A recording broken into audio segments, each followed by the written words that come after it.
Take a look at what happened.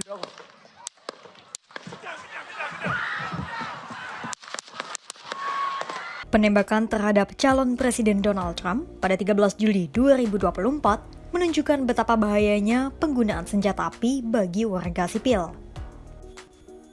Terlebih, di tengah situasi jelang pemilu yang panas, dukungan terhadap penggunaan kekerasan politik di Amerika Serikat juga terus meroket.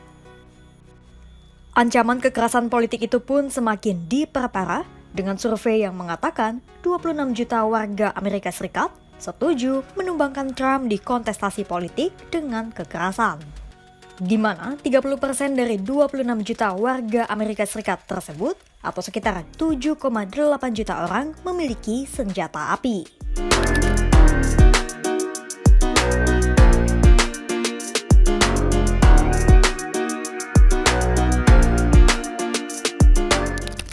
Dilansir dari media asal Inggris, The Guardian, sebuah survei yang dilakukan University of Chicago menunjukkan bahwa dukungan penggunaan kekerasan terhadap Trump telah meningkat.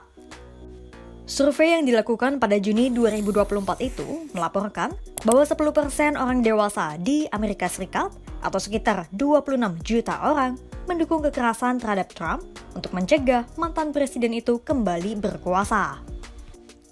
Kebanyakan dari para pendukung kekerasan politik itu merupakan orang Amerika Serikat yang tinggal di perkotaan. Sementara dari 26 juta pendukung kekerasan politik itu, sekitar 30% di antaranya, atau 7,8 juta orang, memiliki senjata api pribadi.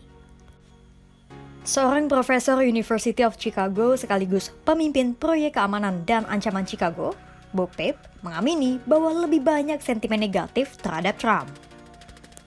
Bahkan, Pape meyakini penembakan Trump adalah buah dari dukungan yang besar terhadap kekerasan politik di Amerika Serikat. Untuk itu, Pape menyarankan agar Trump harus lebih bersiap untuk menghadapi kekerasan yang mungkin saja datang dari pendukung sayap kiri. Pape juga mewanti-wanti adanya balasan dari pendukung Trump terhadap Presiden Joe Biden. Lantas, apa yang menyebabkan meningkatnya dukungan terhadap kekerasan politik di Amerika Serikat?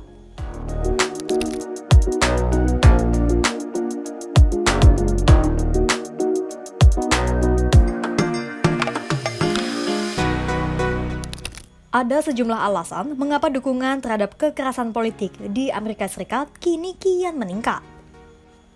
Pertama, terjadinya keberpihakan yang ekstrim antara pendukung sayap kiri dan sayap kanan. Kedua, maraknya misinformasi maupun hoax di media sosial. Ketiga, banyak pendukung kekerasan politik yang lebih mempercayai teori konspirasi ketimbang percaya terhadap pemerintahan mereka sendiri.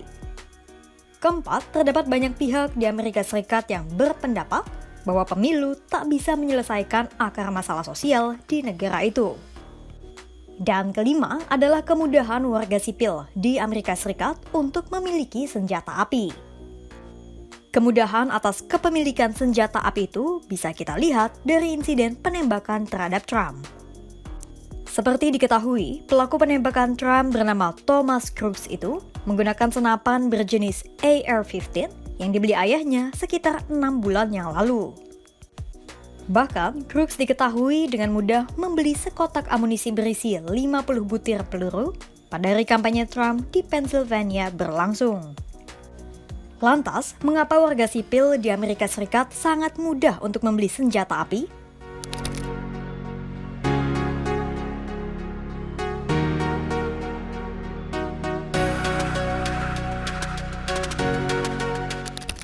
Kepemilikan senjata api secara bebas di Amerika Serikat sudah menjadi dilema bagi negara itu mengingat maraknya aksi penembakan massal. Namun, aksi kekerasan bersenjata di Amerika Serikat pun seakan sangat sulit dicegah karena adanya regulasi pengendalian senjata api. Seperti diketahui, kepemilikan senjata api oleh warga sipil di Amerika telah dijamin dalam amandemen kedua Konstitusi Amerika Serikat. Dalam amandemen itu disebutkan bahwa pemerintah manapun dilarang untuk melanggar hak warga sipil menyandang senjata api. Adapun amandemen itu bertujuan agar warga sipil siap untuk direkrut menjadi milisi ketika negara tengah berada dalam kondisi perang. Kepemilikan senjata api juga sudah menjadi bagian dari sejarah dan identitas kebudayaan Amerika Serikat. 2024 adalah tahun politik yang panas bagi Amerika Serikat jelang pemilihan presiden pada November. Polarisasi politik di Amerika Serikat pun diperkeruh dengan meningkatnya jutaan dukungan terhadap kekerasan politik dan hak kepemilikan senjata bagi warga sipil. Insiden penembakan terhadap Trump jadi bukti dari meningkatnya dukungan kekerasan politik dan kebebasan memiliki senjata api. Kepemilikan senjata api di tangan sipil boleh saja disebut sebagai identitas bangsa Amerika. Namun, keamanan dan keselamatan tentu tetap menjadi fokus perhatian dibanding hal apapun. Ketegasan dari regulasi kepemilikan senjata wajib ditegakkan untuk mencegah lebih banyak timbulnya penyalahgunaan senjata api di Amerika Serikat.